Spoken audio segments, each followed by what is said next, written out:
Hello everybody, this is Alex, also known as Solinist Raccoon, and welcome back to my Pern Primer Series, Episode 8. So, with a sad heart, I have to announce that this is the final episode of the Primer series. My mission, when I set out with it, was to describe the world in which these books happen. I have described the landing and colonization, the creation of the dragons, the crossing from south to north, and the structure of the holds, halls, and weirs. In this final episode, I am going to mention a few of the other minor details and things which exist within the world. So I've narrowed my list down. Runners, traders, and gatherers, as well as a few of the popular foods and plants. I'll start with the runners, for they are an often overlooked craft. See, when you have a massive population of people spread out and condensed into far-flung areas, they're going to need to get some messages through to each other. Quite often, you got girls marrying men from other holds, ones with good prospects for a nice safe home which can be productive and keep them well fed. But those girls had family and friends in their old lives. Also, a lot of lord holders send their sons to foster at other holds, where they can learn a bit from the other holders about how they manage their own affairs, and these sons made friends while they were out living somewhere else. Not to mention that people just need to be able to communicate in general, about any number of things. This is what the runners are for. These men and women serve as the postal service for Pern. Obviously, they must be good at running long distances. Runners will carry messages across the entire length of the North Continent, often handing said messages off to other runners, Pony Express style, so that those runners can then take them on to the next station, and the next, and on to the final destination. They have stations like this at all of the major holds, and in other strategic areas, and a well-organized and meticulously maintained system of keeping track of who went where, and who arrived where and when. Runners have a strong code of ethics. While humans are humans, and I am sure there are exceptions, by and large, no runner would ever think about accepting a bribe to mislay a message or divulge its contents or where they're going with it.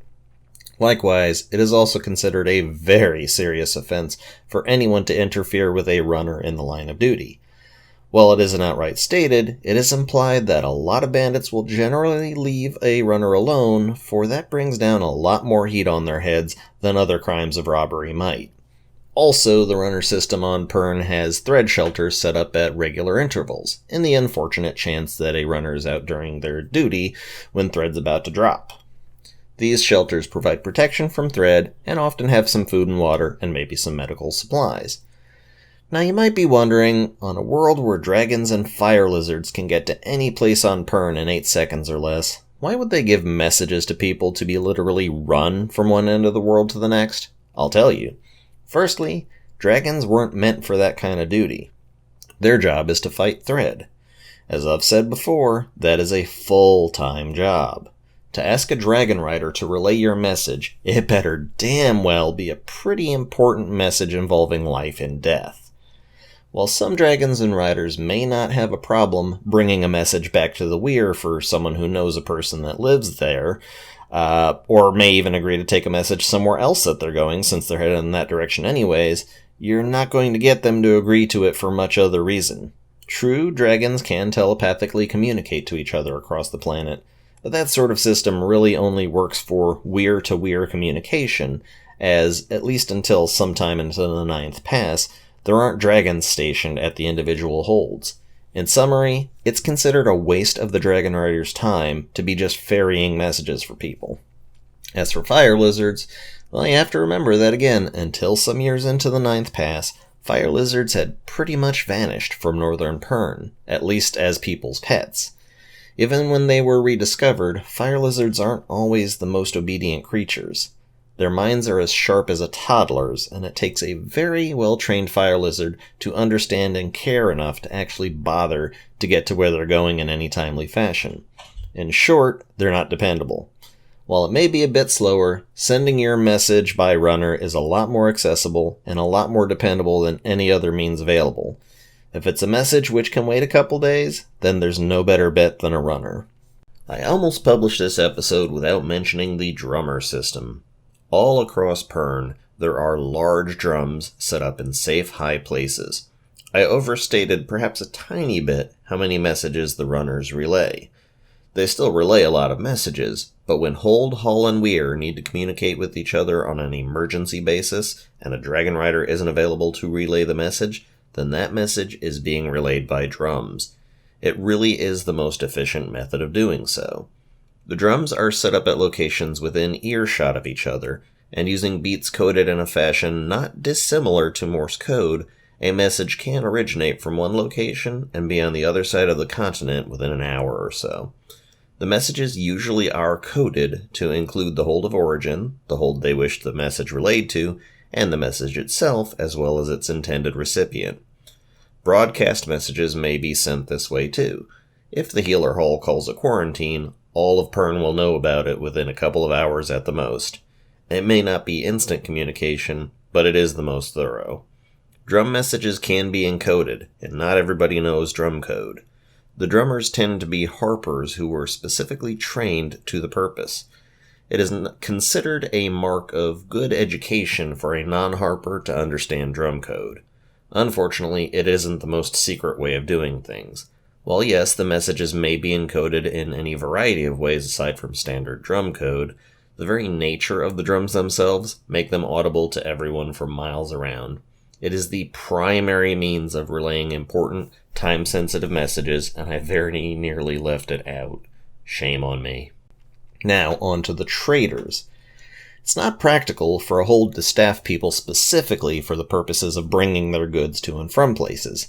Every hand is needed in the fields or in the mines or what have you. That's where the trader folk come in. Traders travel in caravans, almost always as part of a family business. Entire caravans are well-known families who all travel together. They're almost always descended from colonists who belong to nomadic cultures back on Earth, such as gypsies and the like. They have no actual homes, so to speak, and they spend their time traveling from hold to hold, buying goods in one place and selling them in another. They are a very important resource to the Pernese to be able to acquire goods which aren't available in their own holds, but are in abundance in others. Traders obviously flourish during an interval, when there is no thread to check their movement. During a pass, things can become a little more difficult for them, as they cannot reliably depend upon Dragon Rider support. It's a lot more complicated to arrange a trip from, say, Bendon to Telgar during a pass than it would be during the interval. They have to stay on top of threadfall charts and stop off in various holds for a time in order to hole up. Sometimes they can just flat out get caught up in the wrong place at the wrong time, and then they'd have to scramble to find cover. Life is a lot more difficult for trader caravans during a pass. You can well imagine that for a populace which spends 50 out of every 250 years constantly watching over their shoulders for an airborne menace to fall on them and eat their faces, they would need occasions to unwind and get together. For this reason, they will often hold a gather. A gather is nothing more than a major hold throwing a big party and everyone's invited. The rule of thumb for a gather is that they will generally happen on a day when 1. There is no threadfall, 2. It is a rest day, basically Sunday to the Pernese, and 3. Is forecast to have good weather. A fourth consideration, of course, is how well off they are. If they've had a bad overall harvest, or are in mourning for a tragic loss of life, or are just generally not in the mood to throw a gather, then a gather won't happen. But most people want to be able to party, and so they happen often enough. When gathers happen, people can and will come from all over Pern. Dragon Riders frequently attend because they want to party too.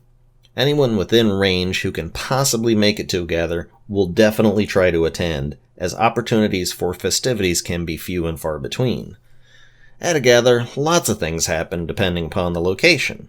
If it's happening in, say, Ruwatha or Karoon, there are likely to be races held. If they're happening in Tillich, there are likely to be boating events, or in Narat, forest events. There's always wine, there's always singing and dancing, and there is always trading. A gather is an excellent opportunity for individual craftsmen to sell some of the wares that they've made and earn a few marks. Oh yes, marks. I should talk about that. There is actually a currency upon Pern. Each craft will make their own marks, out of wood most often, with the value either carved, burned, or stamped into them. Their value ranges from 1/32 of a mark up to 100 marks. Depending upon the political climate and the exact location of the world, marks from different craft halls may have different values. The value of a mark is something not set in stone. Each individual seller may value their products differently from how the buyer perceives them, so haggling is a big deal, almost a sport on Pern. It's not in the best interests of a seller to overcharge for their products, however, because word will travel fast that they're crooked, especially if the wares in question are not of good quality. It is a market which regulates itself. There are two food products which are considered ubiquitous to Pernese citizens: claw and bubbly pies. Bubbly pies are little handheld pocket pies, usually filled with berries, and best served piping hot, so hot that they're bubbling. They are always made at a gather, and the bubbly pie stall is a hot spot for most youngsters. Claw is the Pernese equivalent of coffee. Coffee beans didn't make the transition to Pern soil very well, and pretty much died out. Thankfully, the planet provided an alternative for them. The bark of the claw tree is ground up and then steeped in water, just like coffee grounds, and drank exactly the same way that you or I would drink a cup of coffee. The taste is described as being similar to hot chocolate with plenty of cinnamon and notes of hazelnut. It has caffeine, or at least a caffeine-like stimulant. It can be enjoyed with milk and sugar or just straight up. Claw is the ubiquitous drink on Pern. An average Pernese would not even think about starting their day without their steaming cup of claw. It doesn't matter whether you're in Hull, Hold, or Weir, you're going to damn well have access to claw. By the way, recipes for claw and bubbly pies do exist on the web, and I strongly suggest you seek them out. Oh, I should also mention a couple medical herbs while I'm at it. Numbweed and Phellus. These are plants native to Pern and are considered indispensable components of any medical kit. Numbweed is brewed into a salve, which immediately deadens all sensation wherever on the body it is applied. It is an incredibly effective painkiller, and when you're thread-scored, you need relief fast. It also used to treat pretty much any surface abrasions or cuts or aching muscles. Phellus is brewed from the Phellus plant and is a narcotic painkiller.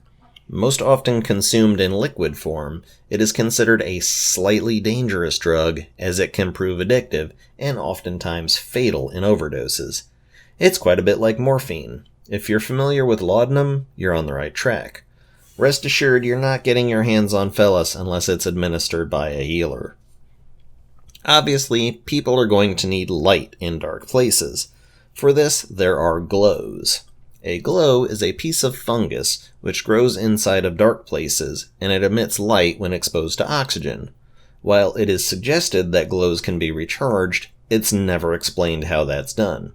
Glows are kept in baskets which are sealed when not in use, and opened when people want to shed light.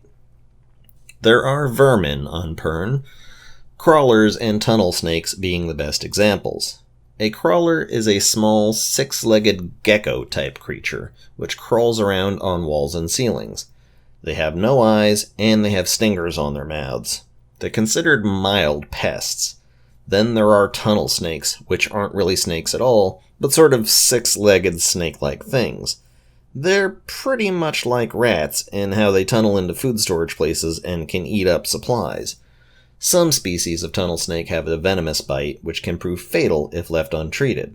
With very few exceptions, most species of tunnel snake are inedible. I don't know if I covered wherries before, so I'll do it now. Of the various livestock species on Pern, only one of them is actually native to Pern: wherries. While descriptions are sparse for them, they are basically large birds with 4 legs and 2 wings. Most of the time they are predatory, and sometimes they're scavengers. The Pernese managed to domesticate some, and they serve alongside chicken as a major meat source for the Pernese. And that's honestly it, folks. I can't think of any more details to add. I have run dry on my Pern factoids for you all. Which brings us to the end. I'm so sad to be ending this series, but an end always had to come. From here on out, there will be no more Pern Primer episodes. The mission is complete. Where then does that leave us? I have to say it's probably going to be a while before I approach the subject of Pern again on this channel. One thing which I had planned to do is to provide synopsis of each individual book in the series. This is probably going to be a while in coming. I would need to read each individual book over again and pick out the salient plot points from them and then arrange them into a workable episode. I do want to do that, but at the very best, it would have to be a monthly thing.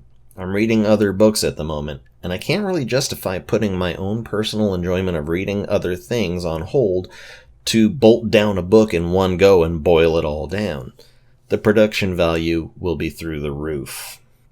Rest assured, the next time I feel like rereading the Dragon Riders of Pern series, which I inevitably will, I will make it a point to begin work on a proper Pern book recap series. Be forewarned, these will be very spoiler heavy, and if you plan to read the books, avoid the episodes before reading them. For anyone who is interested in reading the books, then go watch episode 1 of this primer series to see my recommended reading order. Putting a close on this lore series is hard, so I'm going to just end it as I usually do. Once again, I am Alex, also known as Salinist Raccoon, and this has been episode 8, the final episode of my Pern Primer series. Goodbye.